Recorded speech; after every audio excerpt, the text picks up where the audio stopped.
Buenas. Vamos a presentar el trabajo Características cuantitativas del proceso de escritura en bilingüismo diglósico, primera y segunda lengua en la formación docente. Esta presentación la realizamos Juana Basolo, que es quien les habla, Naya Eusquiza y Lorea Unamuno. Somos parte del grupo de investigación EUDIA y docentes en la Facultad de Educación de Bilbao en la Universidad del País Vasco. La perspectiva teórica la vamos a abordar, por un lado, acercándonos al proceso de escribir y su estudio, y por otro lado, a la diglosia en el País Vasco y la educación en primera o segunda lengua en el entorno universitario vasco. El modelo de interpretación que utilizamos nosotros es el que presentaron Hayes and Flower en 1980 y que es el que comúnmente más se utiliza, este mismo o sus subsiguientes desarrollos. Divide la estructura del proceso de escritura en tres grupos principales de cuestiones. Por un lado, las que rodean a la tarea, que serían los conocimientos y los elementos que el sujeto pueda pensar acerca de esta, más el propio texto que va produciendo.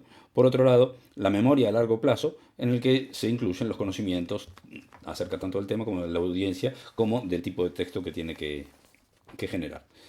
El propio proceso de escritura está a su vez formado, según este modelo, por tres fases que interactúan las unas con las otras, que son la fase de planificación, la textualización o traducción de esta planificación en un texto escrito y la revisión de este texto escrito. Todos son controlados por el monitor. Respecto a la lengua vasca, vamos a decir que se habla dentro del territorio vasco, que está dividido por las administraciones francesa y española, se habla desde tiempos inmemoriales. Todos los hablantes de lengua vasca son hablantes bilingües, que además de hablar el idioma vasco, hablan la lengua del poder, que sería el francés o el castellano, depende de la administración a la que se refieran. La lengua vasca hoy en día es cooficial en parte de su territorio, no en la totalidad de su territorio, y en el proceso de recuperación y revalorización ha pasado a ser la lengua vehicular en la mayoría del sistema educativo en los niveles obligatorios, en parte del territorio, en la parte en la que la lengua es lengua oficial. Es la única lengua en la que hoy en día, dentro de la comunidad autónoma vasca, que es solamente una parte del territorio, es la única lengua en la que se pueden cursar los estudios universitarios en los grados de educación en la universidad pública y en las universidades privadas también se pueden cursar en euskera, en vasco.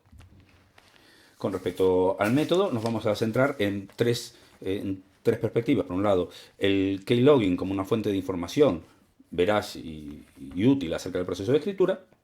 Por otro lado, el registro online. Y por otro lado, bueno, las características propias de la muestra, los datos y el tipo de análisis que se va a hacer. El registro de tipeado keylogin o keystroke logging trata de registrar todas las interacciones con la computadora del sujeto que va escribiendo. Estas interacciones se van organizando para el análisis en periodos de actuación y de pausas. Las características de las correcciones y además se puede recobrar la totalidad de la estructura del texto y del proceso de formación del texto. Acá se puede ver en esta imagen las características del tipeado de la frase A-B. A con mayúscula.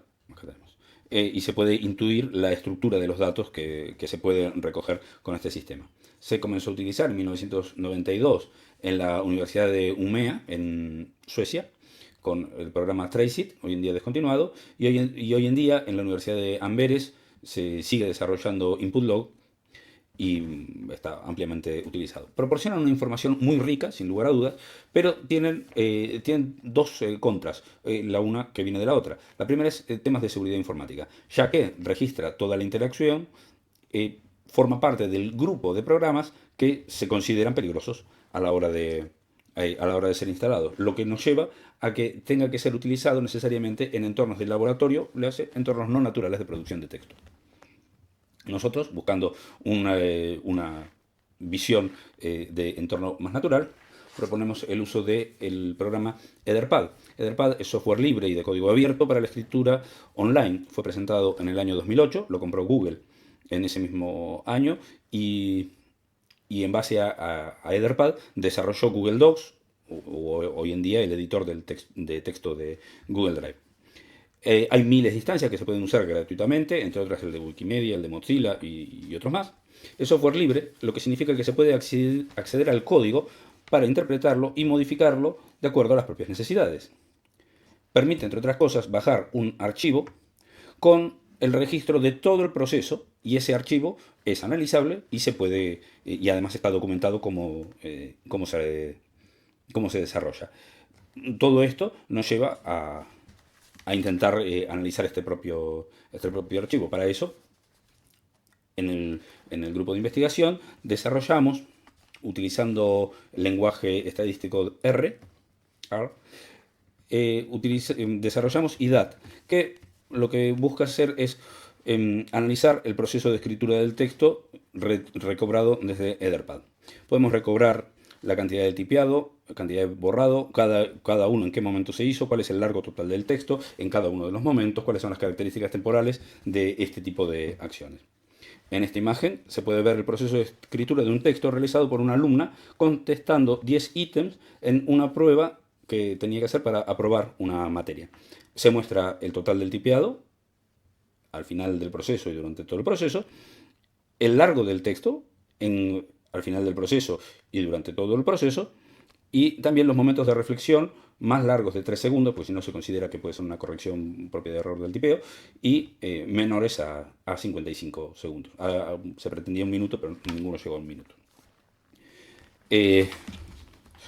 Las características de la muestra: estamos hablando de una muestra de 32 estudiantes en una materia optativa en las carreras para ser docente de educación infantil o educación primaria. 12 de estos estudiantes adquirieron el euskera en casa como primera lengua y 20 lo adquirieron en ámbito institucional como segunda lengua. La tarea que tenían que realizar era un ejercicio que iba a ser calificado dentro del marco de esta materia, de esta asignatura. Las variables cuantitativas que tomamos en cuenta son la cantidad tipeada, la duración de las actividades, la fluidez a la hora de tipear, las revisiones, cómo se van haciendo y cuáles son las correcciones que se llevan a cabo. Todo esto lo contrastamos con la adquisición del vasco. Dadas las características de los datos, fue necesario hacer un análisis no paramétrico y para eso utilizamos el estadístico de Wilcoxon-McWhitney. Los resultados nos llevan a ver, respecto al tipeado, que tanto el proceso como el producto no tienen diferencias significativas. La duración del proceso, tanto el proceso como la duración del tiempo que le dedicaron a propiamente escribir, como el tiempo que dedicaron a las revisiones, no tiene diferencias significativas.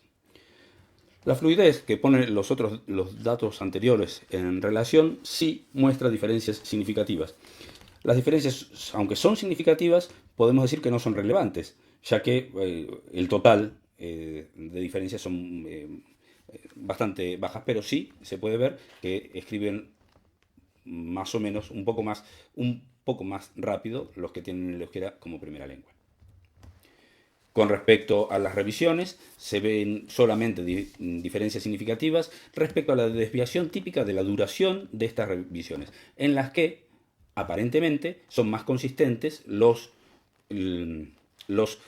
alumnos que tienen el euskera como primera lengua a la hora de revisar su texto. Las correcciones no mostraron ninguna diferencia significativa entre los unos o los otros.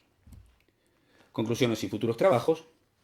Podemos decir, por un lado, que tiene poca relevancia el tipo de adquisición del vasco visto desde los datos cualitativos del texto escrito en un entorno universitario, y que parece sí interesante realizar un estudio más pormenorizado de la actuación escrita y otro tipo de perspectivas, tales como perspectiva cualitativa, otro tipo de variables para contrastar, que podrían ser el género, el modelo de escolarización, la presencia del euskera en el uso social, y otro tipo de realidades también, como pueden ser realidades lingüísticas en las paraguayas, el guaraní y el castellano, o galesas o neozelandesas, en las que se podrían comparar adquisiciones de lenguas tipológicamente diferentes. Dejamos para contacto mi correo, que es juanabasolo@ehu.eus. Agulle, eskerrik asko, muchas gracias.